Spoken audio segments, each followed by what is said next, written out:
सफर भाग 8 a horror story पिशाच की कहानी। अनुज आज कई साल बाद अपने गांव जा रहा था। उसके साथ उसका दोस्त राहुल भी था। दोनों दोस्तों ने ट्रेन पकड़ ली थी। शाम तक उन्हें गांव पहुंचना था। ट्रेन में खाना खाकर दोनों बातें करते करते बाहर के नजारे देख रहे थे। भाई, मैंने आज तक सिर्फ ट्रेन से ही गांव और खेत देखे हैं। मैं कभी गांव नहीं गया, इसलिए जब तूने अपने साथ चलने के लिए कहा तो मैं बहुत खुश हो गया। ज्यादा खुश मत हो, गांव में तू एक ही दिन में परेशान हो जाएगा। वहां न लाइट ठीक से आती है, न इंटरनेट। यह सुनकर राहुल हंसने लगा। दोनों की ट्रेन एक जगह खड़ी हो गई। गाड़ी को खड़ी हुए 2 घंटे बीत गए थे। तभी वहां से टीटी गुजर रहा था। पूछने पर उसने बताया कि आगे पटरी खराब है, काम चल रहा है। ट्रेन कम से कम 6 घंटे लेट हो जाएगी। ट्रेन में बैठे बैठे ही रात हो गई। दोनों की गाड़ी गांव के पास वाले स्टेशन पर रात को 1 बजे पहुंची। ट्रेन से उतरकर दोनों ने सवारी ढूंढने की कोशिश की, लेकिन उन्हें कोई सवारी नहीं मिली। दोनों ने पैदल ही गांव जाने का फैसला किया। स्टेशन के बाहर एक चाय वाले की दुकान थी। दोनों उसके पास गए। भैया, क्या 2 कम चाय बना दोगे? हाँ, आप बैठो, मैं अभी बना देता हूँ। दोनों ने चाय पीकर पैसे दिए और चलने लगे। तब चाय वाले ने कहा, भैया इस समय गांव मत जाओ, मेरी बात मानो तो यहीं रुक जाओ। रात में वहां एक नरपिशाच का आतंक रहता है।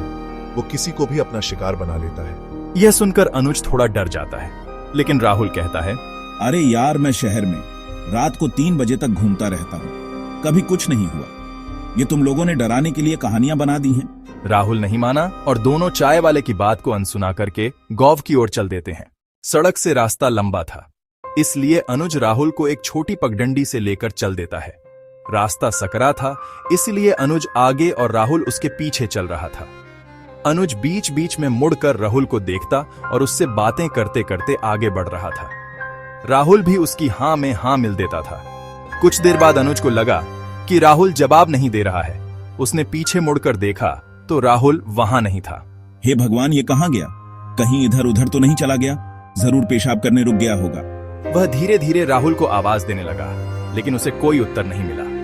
अब वह तेजी से गांव की ओर चल दिया। अभी अनुज कुछ ही दूर चला था कि राहुल ने पीछे से आवाज दी, मुझे छोड़कर चल दिया अनुज, अभी तो मुझे तेरा गांव देखना है। अनुज ने पीछे मुड़कर देखा तो अंधेरे में एक साया दिखाई दिया। वह बोला, अरे राहुल, कहाँ चला गया था यार? मैं बहुत डर गया था। कहीं नहीं, मैं बस यहीं था। चल गांव चलते हैं। अनुज ने महसूस किया कि राहुल की आवाज कुछ बदल गई है। उसने मुड़कर देखा तो राहुल की आंखें लाल थीं। ये तुझे क्या हुआ और तेरी आंखें लाल क्यों हो गई हैं? कुछ नहीं, बस थक गया हूं। तू चल जल्दी से। दोनों गांव पहुंचने वाले होते हैं। जैसे ही गांव शुरू होता है, वहां एक कच्चा सा लकड़ी का बड़ा सा दरवाजा था। राहुल, देख, गांव आ गया। तेरी इतनी हिम्मत, तू मुझे फंसाने के लिए लाया है। अब देख मैं तेरा क्या हाल करता हूं। अनुज दरवाजे के दूसरी तरफ खड़ा था। राहुल, ये तू क्या कह रहा है? रुक, मैं आता हूं तेरे पास। वह आगे बढ़ने लगा। तभी किसी ने उसका हाथ पकड़कर पीछे खींच लिया। सामने गांव के मुखिया गंगा प्रसाद जी खड़े थे। बच गया तू, वरना तू भी मारा जाता। कौन है तू? मुखिया जी, मैं अनुज हूं, रामपाल जी का बेटा। शहर से अपने दोस्त के साथ आया हूं, लेकिन पता नहीं मेरे दोस्त को क्या हो गया। मर गया तेरा दोस्त। जो सामने है वो एक नरपिशाच है। बस ये समझ तेरे दोस्त ने तेरी जान बचा ली, वरना उसके साथ तू भी मर गया होता। इस दरवाजे को हमने मंत्रों से बांध रखा है, इसलिए यह नरपिशाच इसके अंदर नहीं आ सकता। लेकिन मुखिया जी, वह तो सामने खड़ा है। सामने नरपिशाच खड़ा है, वह इस दरवाजे से अंदर नहीं आ सकता। तेरे दोस्त को इसने अपना शिकार बना लिया। शुक्र मना जब इसका असर कम था, तब वह तुझे यहां तक छोड़ गया। तेरी दोस्ती के कारण उसने नरपिशाच को रोक कर रखा। जा भाई, मुझे माफ कर दे जो मैं तुझे रात को यहां लाया। हम वहीं रुक जाते तो मैं भी बच जाता। आज तो इसने तुझे बचा लिया, लेकिन कभी ना कभी तो तुझे मैं मार कर तेरा खून पीऊंगा, जैसे मैंने इसका पी लिया है। तभी राहुल नीचे गिर जाता है। चल यहां से, सुबह दिन निकलने पर इसकी लाश ले जाएंगे। दोनों गांव में आगे चल देते हैं। अनुज अभी भी रो रहा था।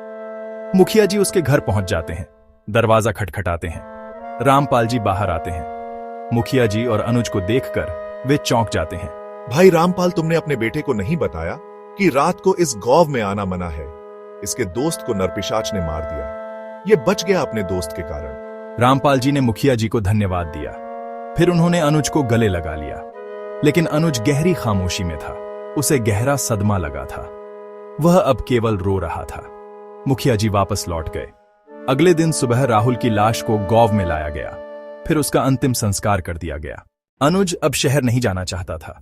वह अब गांव में रहकर ही अपने दोस्त की मौत का बदला लेना चाहता था। अनुज बहुत परेशान था कि कैसे वो राहुल की मौत का बदला ले। वह गांव के बड़े बूढ़े लोगों से मिला। उन्होंने बताया कि गांव में एक तांत्रिक आया था। लोगों ने उसे बहुत मान सम्मान दिया। वह गांव वालों से पैसे लेता और टोने टोटकों की मदद से लोगों को उनका किसी से दुश्मनी का बदला लेने में मदद करता। इस तरह पूरा गांव एक दूसरे का दुश्मन बन गया। तब पंचायत ने इस खून खराबे को रोकने के लिए तांत्रिक को गांव से निकालने का फैसला किया, लेकिन उसने सबको बर्बाद करने की चेतावनी दी। इससे गांव वाले उससे बहुत गुस्सा हो गए। उन्होंने एक दिन तांत्रिक को जिंदा जला दिया। तब से वह नरपिशाच बनकर सबका खून पीने की फिराक में रहता है। लेकिन इसका कोई समाधान तो होगा। तभी वहां मुखिया जी आ गए। उन्होंने कहा, बेटा, गांव के हर घर ने उस तांत्रिक की वजह से किसी न किसी को खोया है।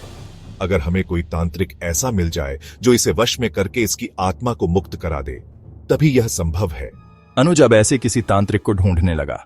क्या अनुज तांत्रिक को ढूंढ पाया? क्या तांत्रिक नरपिशाच को मुक्ति दिला पाया?